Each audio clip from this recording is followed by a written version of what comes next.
좋은 매물이 있잖아요. 그러면은 누구나 눈독 들이기 마련입니다. 특히 뭐 이제 축구로 비교하자면은 빅클럽들이 이 선수 하나 찍잖아요. 다른 빅클럽들도 조금 있다 보면 보도가 나와요. 이 선수에게 뭐 예전부터 관심이 있었다.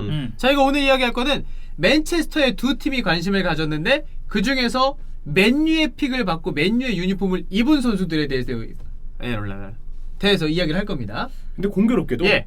결과가 좀 안 좋아요. 아니, 그러니까 되겠지만. 좋았던 시기도 있거든요. 네. 있는 선수들이 있는데 이게 전체적으로 크게 넓혀서 보면은 아쉽죠. 그러니까 맞아요. 사실 맨체스터 두 팀이 달려들 정도면 당연히 그러면 이정료에 대한 경쟁도 컸을 것이고. 그럼요. 그만큼 기대를 받았다는 건데 그러면 엄청난 선수가 되지 않았을까 싶은데 그 기대치에 비하면 아쉽다는 거죠. 맞습니다. 그래서 이 선수들 한번 알아볼 텐데 맨시티 스카우팅 시스템을 먼저 좀 살펴볼게요. 사실 맨시티의 영입에 있어서는 이 풋볼 디렉터 치키 베이리스타인의 영향력이 큰데 사실 치키에 대해서는 평가가 좀 좋지 않은 부분도 저는 있을 거라고 생각해요. 특히 제가 알고 있는 시티 팬분들의 불만 요소 중에 하나는 이 사람이 어디 포지션을 보강하려고 할 때 플랜 A 딱 1순위 선수에게만 너무 집중을 하다 보니까 대안이 없다. 그 선수를 놓친 다음에 별로 대안에 마련된 그 뒤 후순위의 영입을 하지 않아요. 없구나. 그래서 그런 게 결국 이번에 공격수 영입이 안 된 것도 없었죠. 그렇고 예. 맨시티가 그동안 보강이 좀 필요하다 싶은 포지션에 너무 첫 번째 매물에만 달려들다가 결국 그 선수가 실패를 했을 때 다른 대안이 없어서 영입 없이 혹은 조금 뒤늦게 영입을 하다가 잘못된 영입이 되는 약간 이런 경우들이 있다고 알고 있거든요. 예. 그래서 치키 베이리스타인은 이런 영입에 있어서의 어떤 그 대안의 마련 이런 부분이 좀 아쉽다는 부분과 또 하나는 선수 판매에 있어서 잘 파는지 모르겠다라는 반응들이 제가 알기로는 좀 있어요. 이게 사기도 잘 사야 되는데 잘 팔아야. 예. 맞아요. 이 잘 정리하는 게 그러니까 예를 들어서 이 선수를 데려와서 실패할 수 있어. 근데 이거를 너무 헐값에 판다. 이거는 실패를 두 번 한 거랑 그렇지. 다른 맞아요. 거거든. 네. 그래서 치키 베이리스타인이 이 두 가지 이유들 그리고 조금 더 이제 팬분들은 이보다 더 많은 이유들이 있으실 수 있어요. 근데 제가 알기로는 이 두 가지 이유 때문에 조금 좋지 않은 평가를 받을 때도 있는데 근데 이제 치키 베이리스타인의 그동안의 그 영입 스타일 이 사람만의 어떤 방식으로 일을 하는지 그 스타일들을 기사를 통해서 살펴보면 일단 선수의 단순히 피치 안에서의 모습뿐만이 아니고 피치 밖에서의 모습도 고려 대상이라고 해요. 그러니까 네. 이런 뭐 사생활적인 뭐 그런 거 인성이라던가 맞아요. 가족 문제라던가 예. 혹은 뭐 에이전트까지 다방면으로 이제 좀 분석을 해서 해당 선수를 영입할 때 나커룸에 과연 이 선수가 어떤 영향을 미칠까 이런 부분까지 다 계산을 해서 영입을 한대요. 그래서 타겟이 선정되면 보고를 통해서 구단의 영입 여부를 이제 결정한다고 하는데 자 그렇다면 이러한 치키 베이리스타인의 케이스대로 맨시티가 노렸던 선수 중에 맨유와 겹쳤던 선수가 누가 있는지 이걸 한번 보겠습니다. 자 일단 알렉시스 산체스가 먼저입니다. 산체스는 뭐 맨시티 얘기도 많았으니까. 네, 데일리메일 기사를 참고하면 맨시티에게 계약금 약 2천만 파운드, 선수 연봉 2,700만 파운드, 에이전트 수수료 1,000만 파운드 이상을 요구했대요. 그리고 그의 에이전트인 이 페르난도 펠리시비치도 굉장히 많은 금액을 이제 요구했다고 합니다. 그래요? 이 사람이 아스날에게는 에이전트 수수료를 3천만 파운드를 요구했었고 졸라 많이 달라고 했네. 아까 얘기 드렸죠? 맨시티한테도 1,000만 파운드를 요구했대요. 이게 결국 적은 금액이 아닙니다. 이 합산을 다 요구를 했으니까 맨시티 입장에서는 오버페이를 해야 하는 리스크를 감당할 수밖에 없었어요. 근데 여기서 치키 베이리스타인은 굳이 그럴 이유가 있을까? 일단 재정적인 문제로 이 오버페이를 하기에는 부담이 일단 있다는 게 첫 번째고 두 번째는 아까 얘기드린 것처럼 라커룸 내 영향력이에요. 결국 이 선수를 이 금액을 주고 영입했을 때 팀 내 기존 선수들의 불만이 야기되지 않을까. 그러니까 그 주급 체계 관련된 네. 것도 당연히 있겠고. 그렇죠. 그래서 기존 자원들이 이렇게 되면 좀 불만스러워할 수 있고 이건 팀 라커룸 분위기에 해를 미칠 수 있기 그럴 때문에 수 있죠. 그래서 이런 부분들 때문에 두 가지 이유로 이 치키 베이리스타인, 맨체스터 시티는 알렉시스 산체스 오버페이하는 것을 꺼려했대요.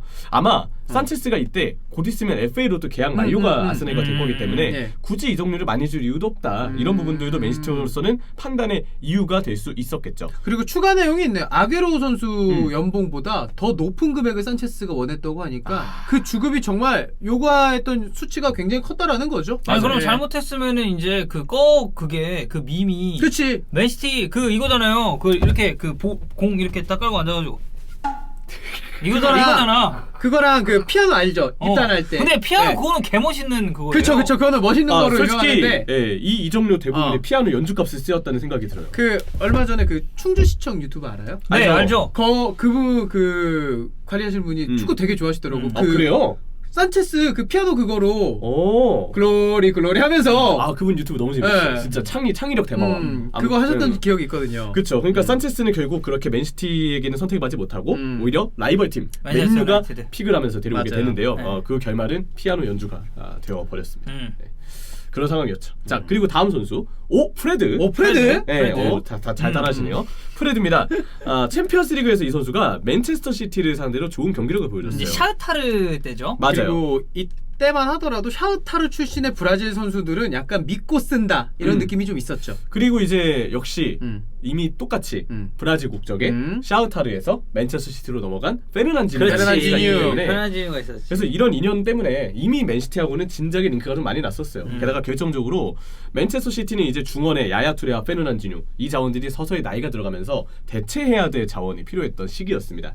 프레드는 이때 자신의 우상이 또 페르난지뉴다라는 인터뷰를 했더라고요. 네. 그러면서 페르난지뉴와 같은 국적 샤흐타르 출신임을 언급하면서 본인이 아예 맨시티에 대한 관심까지 드러냅니다. 그리고 포지션도 어떻게 보면 같은 삼선이잖아요. 네. 이 두 선수가 뭐 플레이 스타일은 다르지만 그리고 프레드의 에이전트가 질베르투 실바예요. 질베르투 실바. 예. 그래서 질베르투 실바도 역시 프레드의 이런 얘기에 따라서 맨체스터 시티 이적을 열심히 타진했는데요. 근데 샤흐타르가 이적률을 대단히 높게 요구했습니다. 맨체스터 시티로서도 부담이 있을 수밖에 없는 약 5천만 파운드의 이적률을 요구했기 때문에 맨시티는 굳이 이 정도까지 줄 이유가 있나? 라는 생각 때문에 협상이 지연되고 결국은 영입 포기를 맨체스터 시티가 결정하게 돼요. 그리고 이때 프레드가 결국 안 갔잖아요. 근데 페르난지뉴가 이제 슬슬 뭐 나이 드는 게 보입니다만은 그 프레드 이적설 있을 때 페르난지뉴 되게 잘했어. 네. 그래가지고 되게 어떻게 보면 되게 급한 것까지는 아니었어요. 맞아요. 근데 이제 이후에 이제 로드리가 오잖아요, 시티에. 그러니까. 사실상 이거는 완벽한 대체자죠. 그러니까 세대 교체가 너무 완벽한 타이밍에 페르난지뉴가 너무 오랜 기간을 잘해주면서 타이밍이 좋았죠. 그렇죠. 예.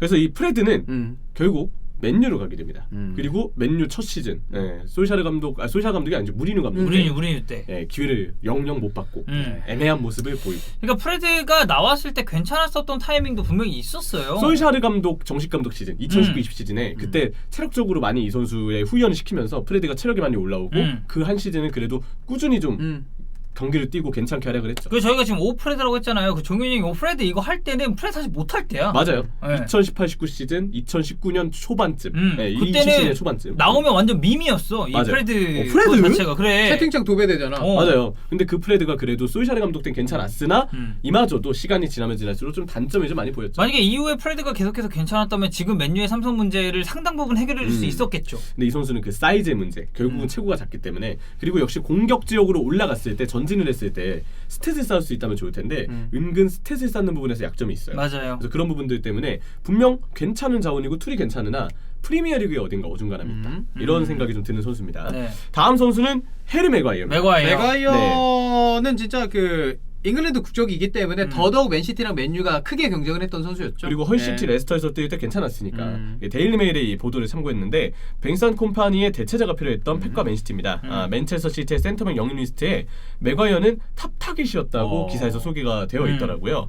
하지만 계약 기간이 많이 남은 맥과이어를 절대 저렴한 가격에 이적시킬 생각은 레스터 시티 입장에서 없었습니다. 그때 맥과이어 이적 막설 나왔을 때 금액 진짜 어마어마한 금액이었어요. 왜냐면 레스터 시티도 우리 계약 기간 마음에 남아있다 우리 맞아요. 선수다 왜 너네한테 우리가 헐값을 주냐 이런 얘기를 했거든요. 아니, 벤치를 할 때도 똑같았잖아. 그렇죠. 사실. 레스터가 어떻게 보면 장사를 잘하는 거예요. 이런 거 이제 배워야 되는데 자 이미 과거에 두 차례 이 산체스 건도 그랬고 오프레드 건도 그랬고 맨시티는 오버페이를 굳이 하지 않겠다는 입장을 누누이 밝혀왔었어요. 그러니까 돈이 있다고 그렇다고 무작정 지르는 게 아니었던 거죠. 어떻게 보면 체계적으로 좀 계산을 해서 이제 똑똑하게 선수 영입을 하는 건데 이미 과거 아까 얘기 드렸던 것처럼 오버페이 리스크를 감수하지 않았던 맨시티이기 때문에 마레즈 영입 당시보다 더 높은 이적료를 요구했던 레스터의 제안을 거절했습니다.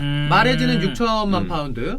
그리고 맥과이어는 9천만 파운드. 레스터가 아니, 제안했던 거. 레스터는 이 금액을 내놔라고 했던 게 9천만 파운드였어요. 맥과이어한테. 9천만 파운드가 사실 이게 무슨 한두 푼도 아니고. 근데 맥과이어는 어떻게 보면 이때도 그래 잘했던 그게 있었지만 단점이 되게 뚜렷했잖아요. 보면은 그렇죠. 민첩성 떨어지고 스피드 경쟁 붙었을 때 이겨낼 수 없는데 제공권이나 뭐 이런 사이즈 자체는 괜찮은 센터백이었으니까 그런 단점이 뚜렷하게 있는 게 그리고 이게 보이는데 9천만 파운드의 금액을 투자한다 이거 자체가 엄청 도박이죠. 그렇죠. 그러니까 맨유가 그 당시에 수비 보강이 굉장히 급하기도 했었고 잉글랜드 국적이 이 유능한 선수를 어떻게든 데려오겠다라는 마음도 좀 컸었던 것 같고 네. 지난 시즌까지는 그래도 좀 괜찮았다고 생각해요. 아, 지난 시즌에 경기도 많이 나오고 혹사를 많이 당했잖아요. 네. 그 여파이겠지만 올 시즌은 매우 폼이 올라오지 않고 있고요. 오히려 부상 실수가 당하고 있습니다. 바로 돌아와가지고 하면서 폼도 좀 떨어지고 이런 여파도 분명히 있을 테고. 그리고 여기서 이제 명함이 엇갈리는데요. 맥과이어 대신 맨시티는 누구 데려왔느냐? 포르투갈에서 후벤 디아스를 데려왔습니다.